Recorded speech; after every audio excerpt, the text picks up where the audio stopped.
Hey guys, welcome back to Loft Sports. It's Tyler. Seth is out of town this week. He went back to Nebraska again, so I'm going to be doing this one on my own for this recap video. Week 8, obviously the big storyline, Wisconsin goes down. Even the most hardcore Illinois alumni and boosters probably didn't see this one coming. The Badgers had shut out 4 of their 6 opponents this season, and I've said all year, I don't care who you play, when you shut out 4 teams out of 6 games, that is serious, and Wisconsin comes out and lays an absolute egg. Yes, they were probably looking ahead to their showdown in the Horseshoe against Ohio State this coming week, but there is no excuse to lose to Illinois. They are one of the worst Power 5 teams over the last half decade or even full decade, up there with Rutgers and Kansas, and they come out and they shock the world and beat Wisconsin. I don't think Wisconsin's season is over. Obviously, if they come out and they beat Ohio State on the road, it virtually undoes everything that they did in Champaign this week, but that was a shocking upset, by far the biggest upset of the season so far. Florida. South Carolina just beat Georgia in Athens last week, and Florida had to go to Columbia to play. This was kind of a back-and-forth game. It was very entertaining. South Carolina had the lead for quite a while, but give the Gators some credit. They found a way to bear down and get the win there at the end. Clemson started off slow against Louisville, pulled away in the second half. Trevor Lawrence, at times, again, just does not look like the same quarterback that we saw beat Notre Dame and Alabama at the end of the season last year. He now leads the ACC in picks. That conference outside of Clemson is pretty much garbage, and he's got more interceptions than any other quarterback.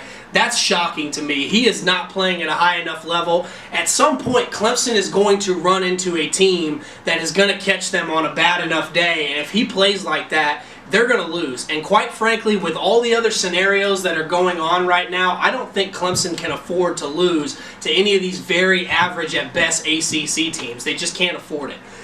Oregon, great win over Washington. This was a huge game for the Pac-12. Oregon and Utah are virtually the last chance of the conference. Utah also had a nice win over Arizona State at home. Those two seem to be on a collision course for the Pac-12 championship game at this point. If there's any hope for the Pac-12, one of those teams has to run the table. I don't think both of them will, but there's still an outside chance. Oregon keeps climbing back up in the rankings after their first week loss to Auburn, which still looks like a good loss because Auburn is having a better season than some people thought. Shout out to Baylor. They had a tough game at Oklahoma State. A lot of people thought Baylor might lose this game. It just looked like an obvious upset pick. Oklahoma State, we know, is good enough to beat most teams on any given day. Baylor hadn't really played anybody really good so far. The game was in Stillwater. It just looked like one of those. It was like, oh yeah, this is where they're going to lose. Credit to the Bears. They went out and they found a way to win. They stay undefeated. They're now up into the top 15 in the AP poll. And then Texas survives Kansas. Kansas went for 2, took the lead in this game with like 50 seconds left. Of course, Texas goes down and scores, but kind of alarming for Texas. Maybe a hangover from the Red River shootout. You could make an argument there that they were still salty about that Oklahoma loss, but their season is looking like it could potentially go downhill from here if they can't stop Kansas. And then the big game of the day, Penn State. They outlast Michigan. It was a great game. Penn State jumps out to a 3-touchdown lead. Michigan claws back, had a chance to tie the game in the waning minutes, and the guy drops a touchdown pass that would have tied the game. Michigan doesn't get another chance with the ball, so Penn State stays undefeated, looks like a serious contender in the Big Ten, and Michigan, for all intents and purposes, their season is pretty much over. And then Boise State was the last undefeated team to get beat. They lost to BYU. Some other teams that look good this weekend. SMU, I know they're in a group of 5, but they're still undefeated. That's really impressive. They haven't been this good since the 80s when they were doing that whole Pony Express cheating scandal back in the day. Ohio State continues to dominate all forms of life at this point. They just annihilated Northwestern 52-3 on Friday. Didn't even look close to what was last year's Big Ten championship game. And then Virginia Tech. This was a team that a lot of people thought their season was over after they took it on the chin at home to Duke a couple weeks ago. They've now won a few games in a row, and they're still in the mix in the Coastal.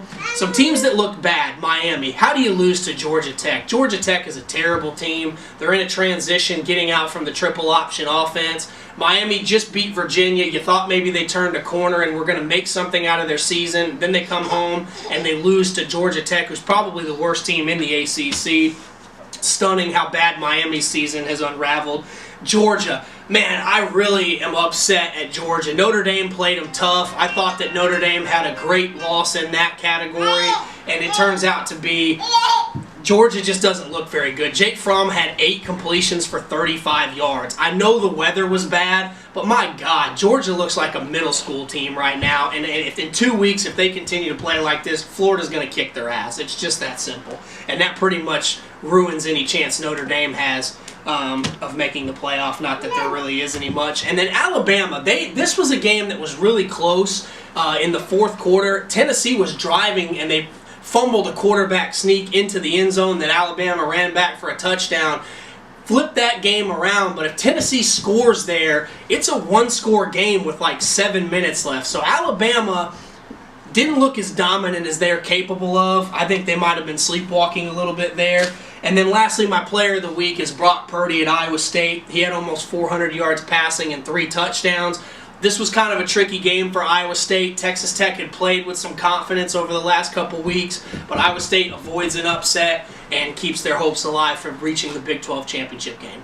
All right, guys, this is Tyler signing off for Loft Sports. We'll catch you next time. Thank you.